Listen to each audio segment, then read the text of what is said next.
You know that feeling, right? Looking ahead, maybe just staring out the window and asking yourself, okay, so what's next? Yeah, definitely. Whether it's work or family or just, what you want to get done this year. Exactly.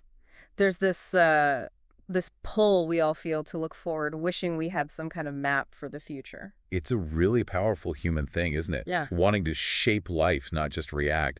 But it's interesting. Statistics show that very few adults, maybe less than 3%, actually have written long-term goals. Wow, really? Less than 3%? Yeah, we want to shape the future, but the follow-through, the actual planning, Yeah. it often doesn't happen. Why do you think that is? That's the big question, isn't it? And it's exactly why we're doing this deep dive today into lifespan planning. And that tool, SMART goals, which is really powerful. Absolutely. So for you listening, our mission here is to unpack how these ideas can genuinely help you set and, crucially, achieve your dreams, big or small. And it's not just definitions. It's about the how-to, how you can actually apply this stuff. Think of it like a way to get informed quickly. Cutting through all the noise, maybe. Yeah, cutting through information overload, getting those aha moments where things just click into place. Okay, so to help us explore this, we're going to follow someone called Nura. She's working on her own lifespan plan. Right, and she's figuring out, with a bit of input from her sister Fatima, how important it is to make her decisions smart. So Nura's story should really show how this kind of structured planning can turn, well, vague hopes into actual steps. Exactly. It's a great way to see the theory in action. So this idea of mapping out the future, what is a lifespan plan exactly? Well, at its heart, it's a long-term strategy. It covers achieving your goals over your whole life. Your whole life, all right. Yeah, imagine your life like a line, a path. And along that path are the big things: career prep, family, retirement, all of it. So it's like visualizing the entire journey, not just the next few years. Precisely.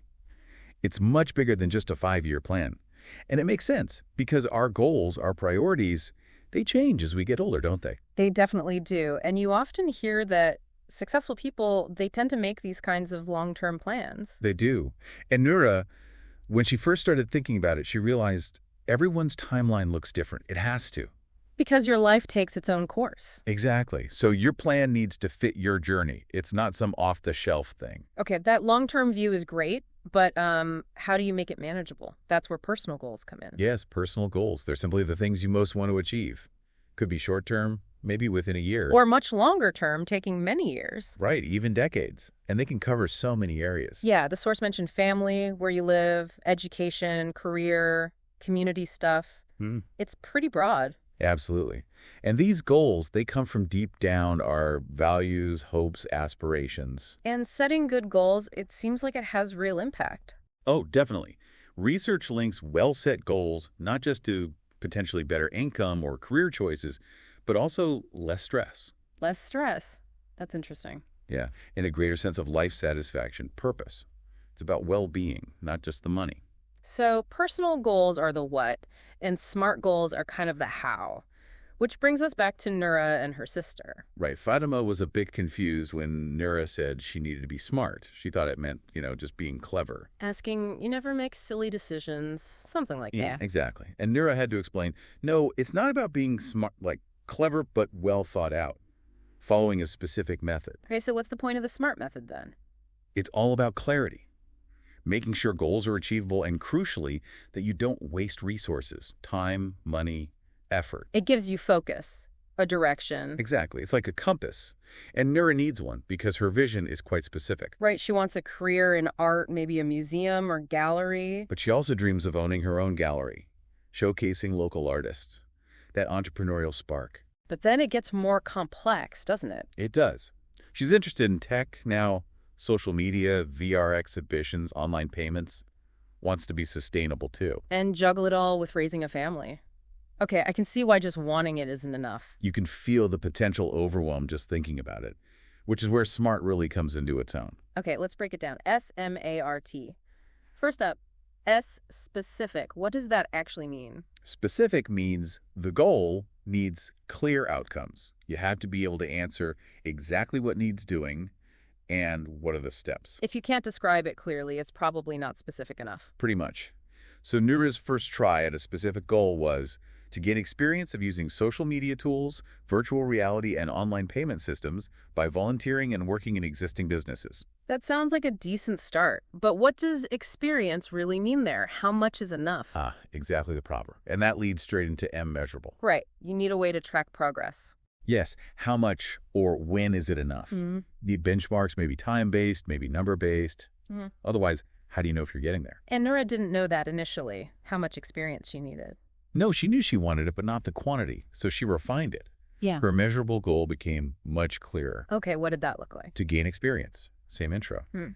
By creating and managing 2 social media, virtual reality-based campaigns on 4 social media platforms, setting up the payment system, and tracking the financial outcomes from start to finish. Okay, wow. That's much more concrete. You've got numbers, specific tasks. That feels more powerful. It does. But then comes Achievable. Reality check time. Sort of, yeah. Yeah. Goals have to be realistic, possible to actually do. We often aim too high, right? Yeah. 100% success, huge profits in year 1. Things rarely work out that perfectly. Exactly. So sometimes you have to review and adjust the goal because, well, life happens. And this happened to Nura. It did. The museum where she volunteered, they only used 2 social media platforms, not the 4 she'd planned for. And the online payments, processed centrally. She couldn't actually set them up herself. So her measurable goal was suddenly not achievable. Correct. So she had to amend it again. The achievable version became creating and managing 2 campaigns on 2 social media platforms, checking the online payment system reports weekly. Okay. Adapting to reality. And this shows something really important. Yeah. You need to flag problems early. If a goal becomes impossible, you have to communicate that, especially if you can't easily change it. That makes sense. Being honest about what's possible. Okay, next is are relevant. Right. This is the why. Why are you setting this goal? Does it actually help you reach your bigger objective? It needs to connect to the overall vision. Absolutely. And for Nura, this was clear.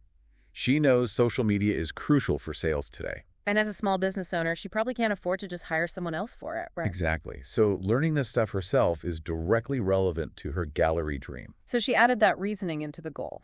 Yes, she added. This knowledge will help to attract target customers in a cost-effective manner and avoid negative cash flow. That ties it directly back to her business goals. Makes it clearly relevant. Got it. And finally, timely, or time-bound.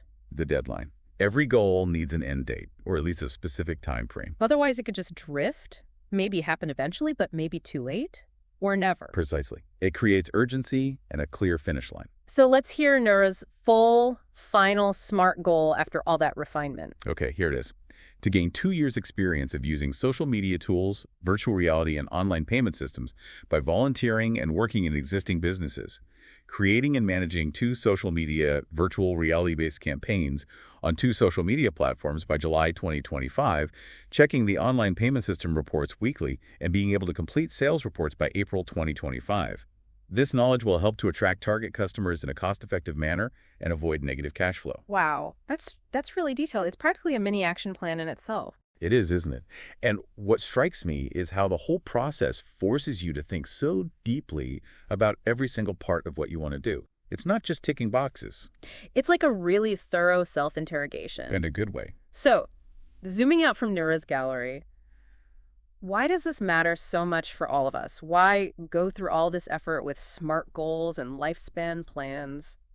Well, Nura's realization sums it up, really. A well-thought-out plan with SMART goals genuinely helps you launch something, whether it's a business or a career path. It guides you, gives you that direction we talked about. Yes, and it lets you plan your resources properly.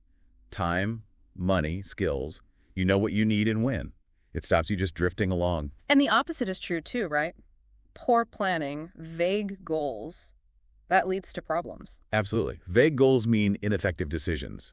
You could end up hindering your own ambitions. Ooh. Like Nura, without SMART, maybe she wouldn't learn social media deeply enough. Or maybe she'd still be gaining experience 10 years later. Exactly. Wrong priorities, maybe lacking the skills just when she needs them. It's about turning intentions into actual meaningful impact. And it sounds like the skills you learn doing this planning, they're bigger than just the plan itself. Oh, definitely. Nura realized this too. Staying organized, making tough decisions, finding solutions when things go wrong. Those are life skills, basically, useful everywhere. Invaluable in every part of life. It makes you more capable, more adaptable overall. And it forces you to think about trade-offs, too. Yes. Planning always involves choices, and choices have consequences. Nura chose to volunteer for 2 years. Which meant delaying earning an income. That affects her life right now. Right. And the source material points out sometimes you're choosing between two good options, or maybe even the least worst one. That requires some serious thinking, not just wishful thinking. It does. It's about making choices with your eyes open, understanding the implications, rather than just stumbling into things. Okay, so wrapping this up, it seems like creating a lifespan plan and using SMART goals to fill it in. It's hugely valuable. Immensely valuable for anyone, really, no matter where you are in life. It's more than just a roadmap for achievements. It sounds like it builds critical thinking, organization, even creativity. Absolutely. It exercises all those muscles. So here's a final thought to leave you with. Okay. If planning, and especially using SMART, can make such a big difference in reaching our goals, what happens when we apply those principles consistently? Interesting question. How might it change not just what you achieve, but maybe who you become along the way? That's definitely something to think about on your own journey.